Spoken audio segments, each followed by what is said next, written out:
Hi guys, welcome to my vlog. At ayan, papunta nga kami sa kabilang bahay. Tinawag kami ni Mrs. At ang sabi, kakain daw ng ice cream. Ayan, naglalakad na kami at nasa may hagdanan na. At ayan, pakit na, pasensya na, medyo maraming nakaharang. Ayan guys. At pagpasok namin sa loob, makikita nyo guys, medyo nasa di maayos pang sitwasyon. At ayan, kung makikita nyo, naghahanda na sila. At ayan, tinitingnan ko kung ano ang kalagayan. Ayan guys, busy ang bawat isa. At ang isa naman ay nagse-cellphone, yung isa naman nagkakabit ng decoration. Ayan, ginagawa niya yung ano, yung sabitan.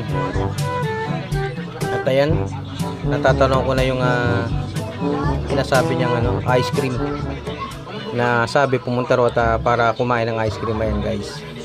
At ayan, nilabas na yung apa kung tawagin.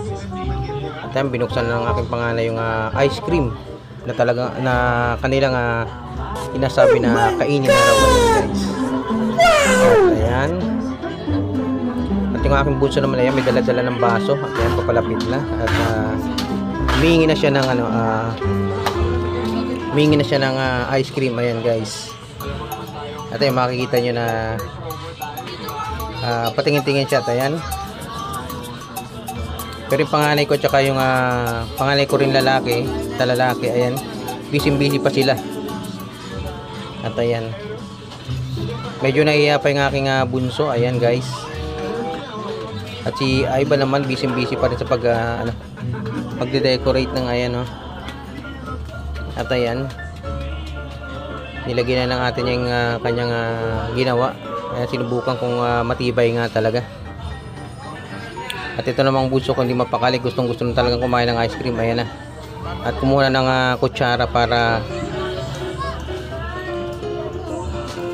i-ready na yung pagkain niya ng ano, ice cream. Ayan.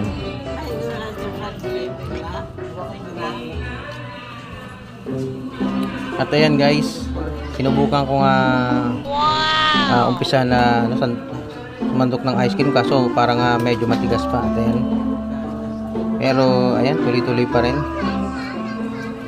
At ayan, sinubukan nila yung unang try nila na akala nila matibay na yung pagkakakabit, pero nalaglag pa rin. Ayan, tawanan pa sila at na medyo mahina raw ang pagkakakabit. Ayan guys, pero sinubukan pa rin nila, nag-try pa rin. At yung ice cream, ayan, naghihintay na. Ayan na. At ang aking ginawa, ayan, naayos ko yung cellphone para nakaharap mismo dun sa ice cream talaga. Ayan ang pinaka-highlight dyan, ice cream. At ayan, nilalagyan ko na sa baso yung aking bunso. Gusto kasi na ng matikman niya yung ice cream na yan. Yung pinagmamalaki ng kanyang ate. Ayan.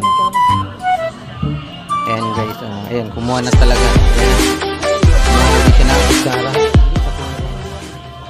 Kumuha siya ng kutsara. At ayan, nag-upisa na siyang kumain yan. At yung ibang nasa paligid, ayan, inaalok ng kumuha ng ice cream. At habang dito naman sa bandang gilid ko, ayan, busy pa rin sila sa pagkakabit ng decoration nila. At makikita mo na at ayan, tuloy-tuloy lang sila sa paggawa nila. Ayan. At ako naman ay kumuha ng apa rin.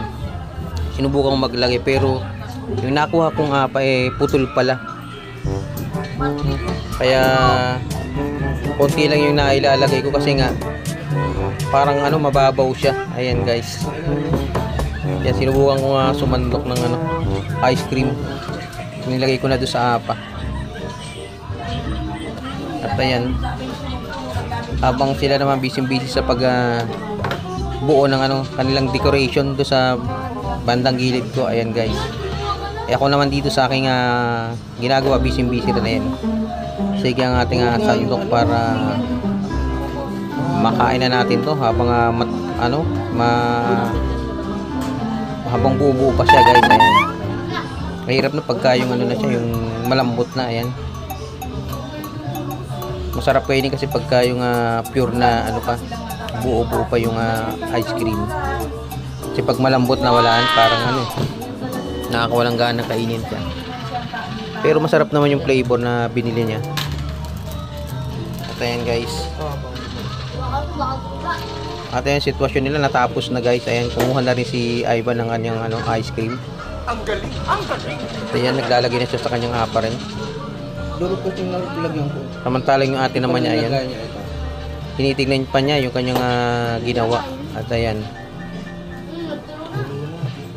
tuloy lang sa pagkuha siya. Ayan guys, ayan na, unang lagay niya sa apa. Talaga na mga talaga namang napakasarap niyan. Ayan guys. At ayan. Ayan. Sandok pa mo habang okay pa ang ice cream na to. Ayan guys. Ayan, lagay pa. At ayan, tuloy-tuloy lang. Tuloy-tuloy lang ang paglalagay niya ng ice cream sa apa. At sinusubukan niyang maging bilis para madali nang makain niya. Ayan. Mukhang marami ang may lalaman ni Ivan sa kanyang apa.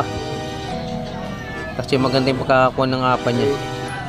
Grabe, punong-puno guys. Oh. Makikita niyo, punong-puno na. Umaapaw na yung kanyang apa. Ayan. At ayan, tumigil na siya. Umupo sa may bandang gilid. At ayan, naka-stable lang muna ang ating camera habang kinakain na yung, yung mga nakuha na ice cream. Ayan. Tapos maya-maya lang, ayan, nakita ko si Muning, ang anak ni ni Ginger. Ayan guys. Cute na cute niya. Ang liit ng buntot niya. Oh. Tingnan niyo naman. Ang liit niya, pero ang liksi. At ayan si Tom, tuloy lang kain niya. Ayan naman ang misis ko guys. Nagpapahinga yan. Mukhang napagod yata sa punta nila sa mall.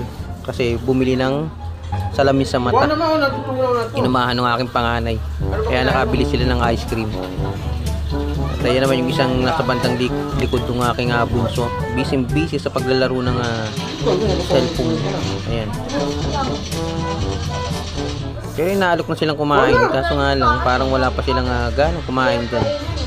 At talagang tinututukan nila yung paglalaro lang. Ayan, kumuha ulit tayo guys. Kasi yung nailagay ko lang doon sa apa, konti lang kasi nga mababaw. Ayan guys. Ayan, umisa pa yung aking bunso. Mukhang nakulangan at nasarapan siya doon sa ice cream na binili ng atin. Ayan guys. Pero in fairness talaga, masarap talaga. Okay guys, thank you for watching. Follow for more EMJ TV. Bye bye bye.